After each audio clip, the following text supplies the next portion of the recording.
Vedare tinokuchingamidzai zvekare kune chimwe chirongwa pano paZim Facebook Secrets and Confessions. Tadzoka zvekare nemamwe mamessages.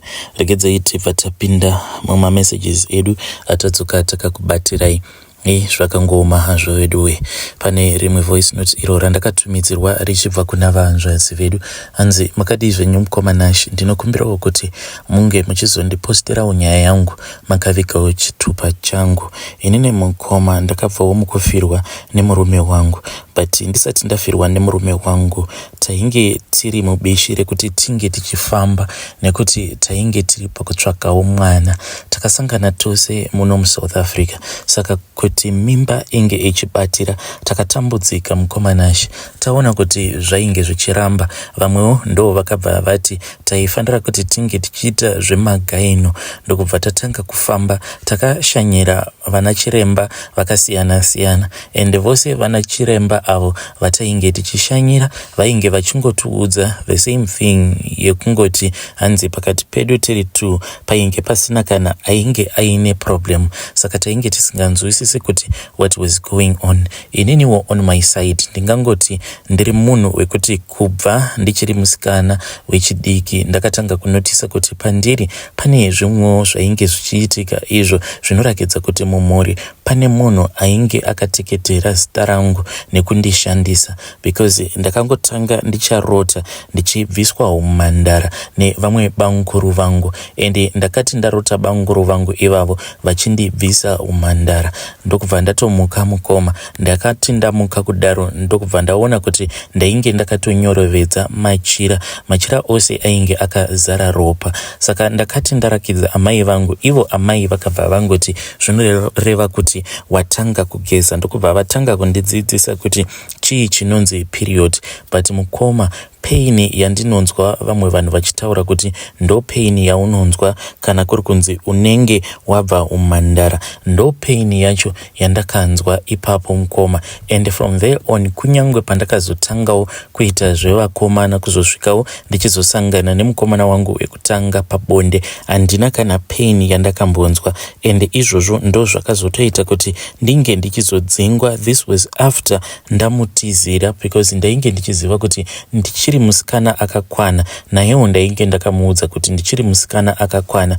Zvino takati tazonosangana pabonde, iye akabva azomuka makuseni achiudza hama dzake kuti hapana ropa rainge rabuda. Vose vakabva vati zvinoreva kuti ainge asiri musikana akakwana. Ndikabva ndazodzingwa paya, ndokubva ndazodzokera zvangu kumba. Ndikangoti ndo marriage yandakangopindawo iyoyo yekuti ndainge ndakabvisirwawo something, because ndatizira already ivo vatezvara vangu navamwene vangu vainge vakandifarira, vakabva vatoburitsa mombe yavo mudanga kuitira kuti vange vachienda kunozivisa kumba kwedu. Zvakanyadzisa mukoma, ndichidzoswa kumba ndichinzi inini ndainge ndisiri musikana ainge akakwana. Asi sezvisinei, upenyu hwakazongoramba uchingoenderera mberi, but upenyu uchingoenderera mberi kudaro ndaingosangana nemachallenges iwawo ekuti kumaintaina relationship kwainge kuchingondiremera zvekare nekunofamba. Ndainge ndichingoudzwa kuti hanzi pane munhu weukama uyo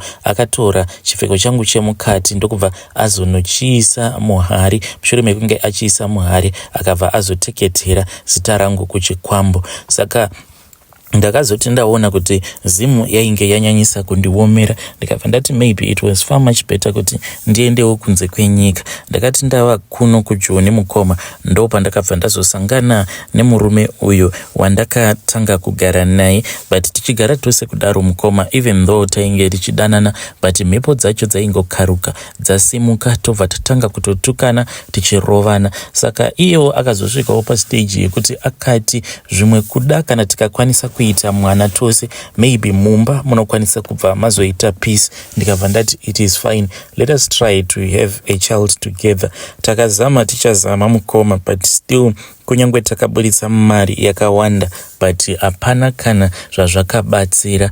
Then ndipo patakabva tazotangawo kuenda kumasowe. Saka takatanga tichienda kumasowe emunharaunda macho imomo matainge tichigara. Then ndikubva tazototanga kutoita zvekushanyirawo mamwe masowe ekunzvimbo dzakasiyana siyana. Zvadaro mukoma ndopatakabva tazodirectewa kune vamwe baba ava vainge vachigara makaita mumaprazi. Ivo vainge vari muporofita but vainge vakarerekera kunguo tsvuku. Ende takati taenda ikoko for the first time tichinopinda mumba mavo, ivo vakabva vati vainge vachiita zvokubatsira mumba, vainge vasina krawa. Saka takabva tazopinda mumba mavo inini nemurume wangu, ndokubva tapfugama zvedu, ndokubva vatanga kutibatsira. Vachitibatsira kudaro, ivo vainge vakagara pamubhedha vachitibatsira. Then vakabva vati vainge vachiona munhurume uyu anopota achiuya kwandiri. Saka iye murume uyu wavainge vachiona anopota achiuya kwandiri, chikwambo chacho ichocho hanzi nhumbu chaiyo ndinotobatira, ndinotokwanisa kutoita mwana, but pose pandinenge ndabatira pamoviri. Then murume uya paanouya hanzi akangoisa sikarudzi yake chete musikarudzi yangu, zvinenge zvatovharana. Then urume hwake iye waanoburitsa hunenge hwakaita kunge poison, unobva wazoenda wobva wazonoparadza icho chinenge chichiumbika muchibereko changu. Takabva tati zvinotodii nhai munhu waMwari? Vakabva vati it was not a problem, ivo vachange vachizotibatsira. Saka mamwe mazuva acho awo avainge vachiti taifanira kuti tinge tichiuya kuzotora munamato ainge ari during the days, ende murume wangu during the weekdays ndipo paanenge achienda kubasa. Saka murume akambotanga achaenda neni kudzamara murungu ava kuchikomplaina kuti wanyanyisa kurovha. Saka iye murume wangu akabva azondipa go ahead yekuti sezvo ivo vane mudzimai, iwewe unenge uchingoenda wobva wanobatsirwa during the weekdays. Saka ndainge ndava kuti pandinenge ndanzi ndinge ndichiuya, then ndaibva ndazoenda kuya ndobva ndanobatsirwa navo madzibaba ava. Zvino mukoma pane pamwe pavakazondisendera message, vakangokaruka vandisendera message vakanditi madzimai nhai mazuvano muri kurotei? Ndokubva ndati hapana. Vakabva vanditi ko munhu uya anouya achikubhinyai hamusi kumbomurota here? Ndikabva ndati no, kubva zvamakandinamatira zvakabva zvazongovharana, I think kuti makandinunura. Vakabva vati it is fine. Vakabva vati ivo vainge vachida kundipa minamato iyo yavainge vachida kundipa ndiye kuti ndinge ndichizonunurwa ende ndizotanga zvekare kurota hopewo se marotero anoitawo vamwe vanhu, zvekuti hope dzinokwanisa kutokuudza izvo zvichange zvichizoitika in the future. Ndikati zvakanakai munhu waMwari, chose chamunenge muchida kuti ndinge ndichiita ndichachiita. Saka vakabva vanditi budai panze izvezvi madzimai. Ndikabva ndabuda panze, vakabva vati chimirai, ndokubva ndamira. Vakanditi chinhongai ivhu, but ivhu iri ndikuda kuti munge muchiri nhonga apo panenge paine mumvuri wenyu, torai ivhu iroro. Ndakabva ndazotora ivhu riya. Vakabva vanditi ivhu iroro ndaifanira kuti ndinge ndichizoriisa muchigubhu changu chandinenge ndichinwa, but mvura iyi handaifanira kuti ndinge ndichizoiisa mufiriji. Then rimwe ivhu racho ndaifanira kuzorizanganisa for 3 days nemvura iyo yandinenge ndichigeza nayo. Ndikabva ndaita sekudaro. Mukoma ndakati ndangoita munamato iwoyo for 3 days, ndakabva ndazorota madzibaba vaya. Madzibaba ava mukoma ndakavarota vachiuya kwandiri, but vachiuya kwandiri inini ndakabva ndarakidza kuti ndainge ndichishungurudzika mumwoyo mangu kusvika madzibaba vaya vazotanga kundibhabhadzira vachindibvisa stress. Ndakaramba ndongorota madzibaba ava kusvika ndazovabvunza kuti ndo hope idzi dzandiri kusangana nadzo ihope dzakanaka here nhai munhu waMwari? Vakabva vati hope idzodzo dzainge dzisina kushata nekuti ngirozi yavo ndiyo yainge ichitumwa kwandiri kuti inge ichiuya kuzondikamfota. Vakabva vazondipa zvekare umwe munamato, vakanditi ndinge ndichibuda panze, then ndobva ndazononhonga matombo 4. Matombo awa ndaifanira kumanhonga from all sides, kueast, kuwest, kunorth nekusouth. Then matombo awa ndaifanira kuti ndinge ndichizomaisa mumvura yandinonwa inini kusvika 3 days dzakwana ndichingoita munamato iwoyo. Zuva rechi3 mukomanashe ndingangoti ndainge ndava kunzwa mamwe ma-strong feelings ainge asitombori normal above ma feelings iwawo mukoma ende mafeelings awa mukoma andainge ndichinzwa ainge ari pamusoro pamadzibaba ivavo, ende kuti ndinge ndichizvikontrola ndainge ndava kusakwanisa kuzvikontrola zvachose. Ndaiti paya kana murume wangu ari pamba ndinenge ndichingonzwa kungobhoyekana naye, ende kana ari pamusoro pangu kuti ndinge ndichinzwa kuti murume wangu anondiitira, ndaitotora pfungwa dziya dzekuti madzibaba kani sekunge ndiri kuita bonde navo madzibaba ava, ndobva ndatonzwa kuti iko zvino zvava kuita. Then ivo vakabva vazondidana kumba kwavo, ndokubva vandiudza kuti vainge vaine munamato uyo wavainge vachida kuti vange vachindiitira. Murume ainge ari kubasa. Ndakazoti ndasvika kuya ivowo vainge vatorova kubasa, ndokubva ndaona kuti vainge vari voga, mudzimai wavo ainge ari kubasa zvekare. Ndakabva ndazosvika pamba pavo, pandakaona kuti vainge vari vega, ndikabva ndati kwavari, I think it is better kuti munge muchingondiitira minamato kanhasi pano panze, sezvo ivo madzimai vasipo vari kubasa. Handione sekunge zvakanaka kuti ndinge ndichizopinda mumba meumwe mukadzi iye asimo. Ivo vakabva vati kwandiri, aiwa, izvi vanogara vachingozviitira, kunyange mudzimai wavo anotozviziva, ende mudzimai wavo akatovapa go ahead yekuti vange vachiita saizvozvo. Saka ndakabva ndazopinda mumba muya. Ndakati ndapinda, ivo vakabva vazowadza chimhasa, ndokubva vanditi inini ndinge ndichipfugama ipapo, ndokubva vatanga kundinamatira. Saka pavakatanga kundinamatira vainge vachiita zvekutenderera vachinditenderera. Saka vakabva vazondibata mafudzi angu, asi mabatiro acho avakandiita mafudzi mukoma, ndega ndakabva ndanzwa kuti uku kwainge kusisiri kubata kwega, asi vainge vava kutoita sekunge munhu ari kundinhafa, like vainge vachida kundipa masaji. Vakaramba vongodaro mukoma, kudzamara vazotanga kuti chikwambo ichi ndachiona pachiri. Vakabva vati chainge chakanyura muchipfuva changu, saka vainge vachida kudzura chikwambo ichocho mukoma. Asi madzibaba ava ndakati ndakapfugama kudaro, ndokubva ndanzwa kuti sikarudzi yavo chaiyo yainge yava kutoita imwe behavior isiriyo, because vainge vakaitsimbirira kumusana kwangu uku. Ndokubva vazotanga kundibata vachindibata mazamu angu ose awa. Pandakazojamuka mukoma, ndo pandainge ndanzwa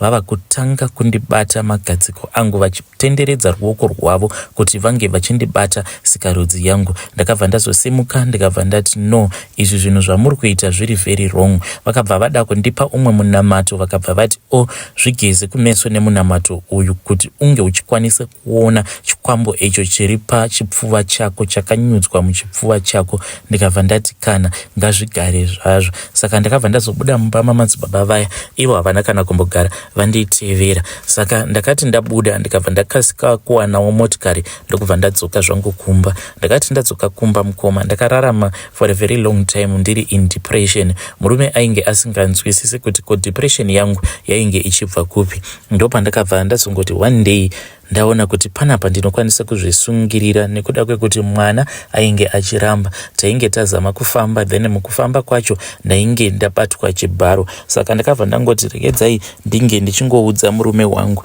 Ndakabva ndazoudza murume wangu. Saka iye murume pandakangogara ndamuudza kuti izvi ndo zvandainge ndakaitwa namadzibaba vaya, iyewo mukoma ndakaita mistake, because iye nemadzikoma ake avo vari kuno kuJoni vainge vachiita zviya zvekuti kana vakangonetsana nemunhu, then vanobva vaunganira namunhu uya vobva vazotanga kumurova. Ndo zvavakabva vazoita ipapo, vakahaya motikari. Vakati vahaya motikari iya, ndokubva vazoenda kuna madzibaba vaya, vakabva vatanga kurova madzibaba. Hanzi vakarova munhu kusvika madzibaba vaita sekunge vainge vatushuka maziso. Madzibaba ava vakatombonogara kuchipatara kwemwedzi yakati one day. Vakazoti vabuda madzibaba ava, ndokubva tazongonzwa kuti vainge vakadzokera kumusha. Ndingangoti patakangonzwa news idzodzo dzekuti madzibaba ava vainge vakadzokera kumusha, ndo pakabva pazotanga murume wangu kurwara. Murume wangu akarwara mukoma zvainzwisa tsitsi. Akangoti iye akati ari kubasa, akabva aona umwe murume uyo ainge akapfeka hembe kumasowe. Akati murume uya achimuona, murume uya akabva azonhonga dombo even though ainge akamira kure naye, saka akabva azomutema nedombo riya. Then murume wangu ndopa akabva ati ainge achingotemwa nemusoro. Zvakangotangira ipapo paainge ari kubasa. Pasina kana wiki mukoma, murume wangu ainge ava kutopenga chaiko, kwekutoti hama dzake dzakabva dzamutora nekukasika ndokubva vatoenda naye kuzimu. Vakazoti vaenda naye kuzimu kuya, mukunofamba ndopa vakabva vazoudzwa kuti hanzi ainge akagadzirwa namadzibaba vaya avo ainge akaenda kunorova nemadzikoma ake nemadzining'ina nedzimwe shamwari dzavo. Unfortunately mukoma, murume wangu haana kana kuzokwanisa kuzorarama, akazongoshayika. Zvaakangoita ndezvekuti akangobuda pamba one day, ende vanhu havatonzwisisi kuti ko akazokwanisa kuzvisunungura sei, because ainge ari munhu ainge achingogara akasungirirwa pane umwe muti, kana kuri kunzi vanenge vachida kuti ange achifurwa nemhepo. Saka musi iwoyo ainge ari mumba akasungirirwa, then ameno kuti akazvisunungura sei, ndokubva atanga kufamba. Mukunofamba kuya murume wangu akazongoonekwa achivhura mugodhi, ndokubva angoita zvokujambira mumugodhi muya. Saka akati ajambira mumugodhi, vanhu pavakazama kuti vange vachimuburitsa, vakabva vazoona kuti majambiro acho aakaita mumugodhi akanorovera paruware nemusoro wake uyu. Musoro ndokubva watsemuka. Ndiko kurasikirwa kwandakazoitwa nemurume wangu. Saka mukoma, chirongwa chenyu zvenyu ndinongoda kungochitendawo because chinobatsirawo vanhu. Seniwo mukoma, dai kwanga kuri kunzi ndainge ndakatanga kuchiteerera kubva kudhara zvimwe kuda, ndingadai ndakangogara ndaziva kuti munhu kunyange ukanzwa kuti anobatsira sei, but kana uchienda kwaari, make sure kuti kana akakuudza zvimwe zvinhu zvaunenge usinganzwisisi, wobva wabvunzawo vamwe vanhu kuti izvo zvauri kunzi unge uchiita zvinoita here, kana kuti zvinokwanisa kuzokukanganisa mangwana. Ende zvekare ndinongodawo kungodzidzisawo vanhu out there kuti kana wanzwa kuti muprofita nhingi ane simba, make sure kuti paunoenda ikoko hauzopedzisiri wabatwa chibharo semabatirwo andakaitwa inini chibharo, because I was so desperate at that time. Ndainge ndisingatomboshandise pfungwa dzangu kuti ndinge ndichizvirizonera kuti zvinhu izvi zvandiri kuitiswa namadzibaba ava zvinoitika here kana kuti hazviitiki zvachose. Kana mazopostawo confession yangu, please update me ndikwanise kuzotevererawo mucomment section.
Hey vedare, ndo message iyo yandakatumidzirwa ichibva kuna mukoma vedu.